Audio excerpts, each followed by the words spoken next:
1861년 드디어 남북전쟁이 시작됩니다.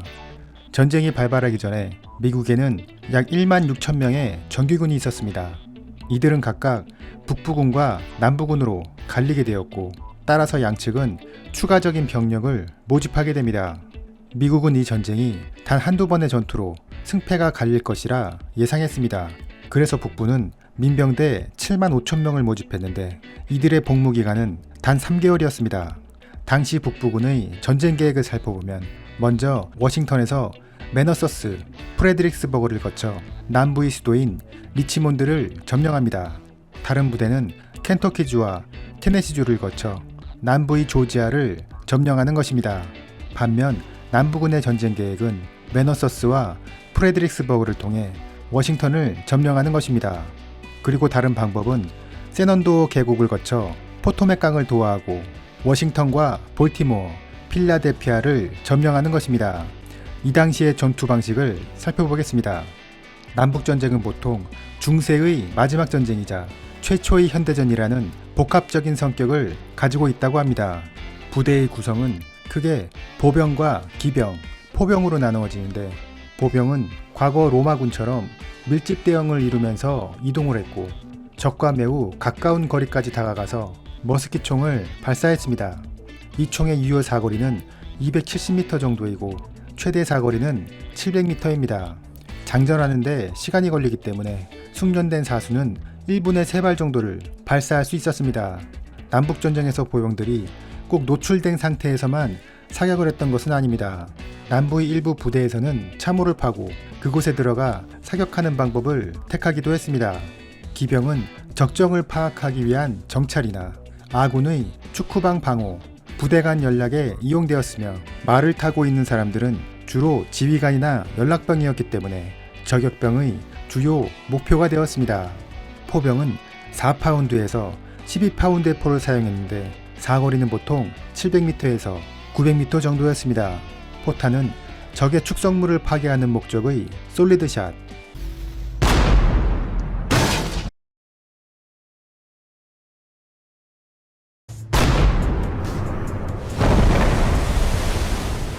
근거리의 적 보병을 섬멸하기 위해 수많은 구슬을 한꺼번에 날리는 캐니스터탄이 있습니다. Fire!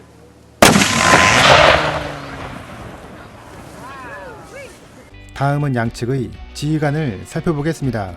북부군의 지휘관은 맥도웰 장군입니다. 당시 나이는 43살이었고 특이할 만한 점은 이 사람이 지금까지 대부대를 지휘해본 경험이 전혀 없었다는 것입니다. 남부군의 지휘관은 뷰리가드 장군입니다. 재미있는 점은 맥도웰과 뷰리가드는 육군 사관학교 동기라는 것입니다. 당시 사관학교의 한 학년 졸업생이 45명에 불과했기 때문에 이 두 사람은 매우 친한 관계였을 것입니다. 다음은 양측의 군복입니다. 남북전쟁에서 보통 북군은 청색, 남군은 회색 군복을 착용했을 것이라 생각되는데, 이것은 전쟁 중후반에 가서야 나타나는 것이었습니다. 전쟁 초반에는 통일된 군복이 없었기 때문에 북부군의 부대에도 회색 군복이 있었고 남부군에도 청색 군복이 있었습니다. 그리고 각자의 지방마다 다른 복장을 하고 있어서 복장의 종류만 200여 종에 달했다고 합니다. 따라서 이때는 아군끼리의 오인 사격이 매우 많았습니다. 이러한 오인 사격이 문제가 되어서 장교들에게는 상대방이 적군인 것을 명확하게 확인하고 사격하라는 지시가 내려오게 됩니다. 하지만 이러한 지시 때문에 실제로 적을 만나도 공격을 주저하고 있다가 오히려 패배하는 경우도 발생했습니다. 이 당시 군대의 문제는 병사들의 훈련이 부족하다는 것입니다. 따라서 북부군의 맥도웰 장군은 병사들의 훈련에 전력을 다합니다. 하지만 북부의 여론은 북부군이 빨리 진군하여 남부군을 쓸어버려야 한다는 것이었습니다. 북부는 전쟁 직전에 섬토 요새에서 남부군에게 패했다는 사실에 대해서 매우 굴욕적으로 생각하고 있었기 때문에 이를 빨리 만회하고 싶었고, 북부는 남부보다 병력이나 장비가 우세해서 전투가 벌어지면 당연히 승리할 것이라 생각했습니다. 그래서 병사들을 훈련시킨다고 시간만 보내고 있는 맥도웰 장군이 매우 못마땅했습니다. 링컨 대통령도 북부군의 훈련이 부족하다는 사실은 알고 있었지만 북부의 여론을 무시할 수도 없었습니다.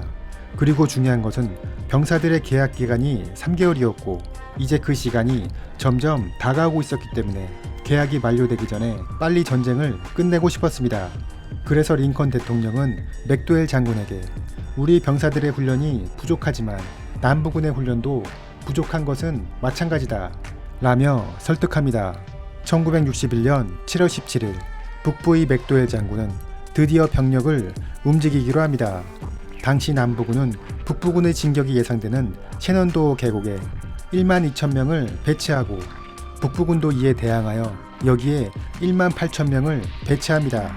그리고 북부군의 또 다른 진격로인 메너서스에 남부군 뷰리가드 장군이 지휘하는 2만 명이 배치됩니다.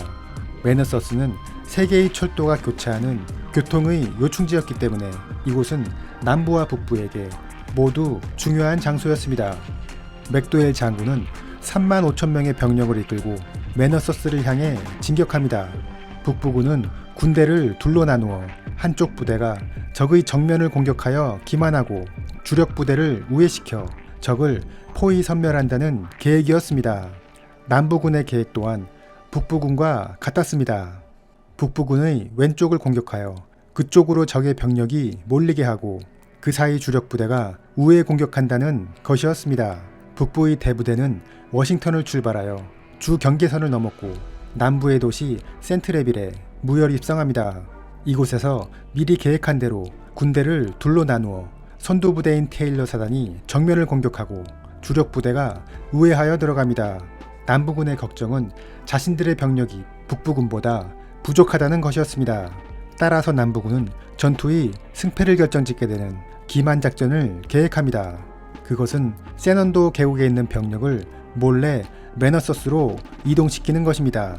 만일 계획이 탄로나서 세넌도의 계곡에 남부군의 병력이 없다는 것을 북부군이 알게 되면 그곳의 병력이 바로 리치몬드로 진격해 들어갈 것이기 때문에 이것은 매우 위험한 계획이었습니다. 세넌도 계곡의 남부군 존스턴 장군은 북부군의 관측이 가능한 곳에서는 기병과 일부 부대들이 바쁘게 움직이면서 병력이 많아 보이게 하고 북부군을 곧 공격할 것처럼 움직여서 그들을 그곳에 고착시킵니다. 그리고 뒤로는 병력을 기차에 태워 메너서스로 이동시킵니다. 이러한 존스턴 장군의 계획은 적중하여 북부군의 패터슨 장군은 세넌도의 남부군 병력이 자신들보다 더 많을 것이라 생각했고 이 전투가 끝날 때까지 남부군이 메너서스로 빠져나갔다는 사실을 전혀 모르고 있었습니다. 한편 메너서스의 남부군들은 지원부대가 도착할 때까지 최대한 시간을 끌어야 했습니다. 7월 21일 본격적인 전투가 벌어집니다. 10시 15분 북군의 주력 부대인 헌터 사단이 남군의 좌측을 공격해 들어옵니다. 남부군은 힘겹게 저항해 보았지만 북부군의 압도적인 수적 우세를 극복할 수 없었습니다. 11시 30분 남부군이 후방으로 후퇴하면서 전투는 북부군이 승리하는 것으로 보였습니다.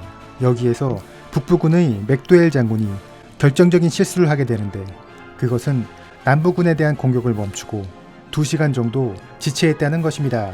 맥도웰 장군은 패배하여 도주하는 남부군의 모습을 보고 이 전투에 대한 승리를 확신했고 따라서 후속 공격을 조급하게 실시할 필요가 없다고 생각한 것입니다.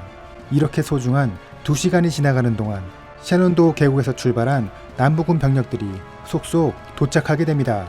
오후 1시 30분 북부군의 공격이 다시 시작되었지만 이때의 남부군은 병력이 상당히 증원돼 있었습니다. 전세는 점점 남부군 쪽으로 기울게 되고 결국 북부군은 전의를 상실하여 워싱턴으로 도주하기 시작합니다.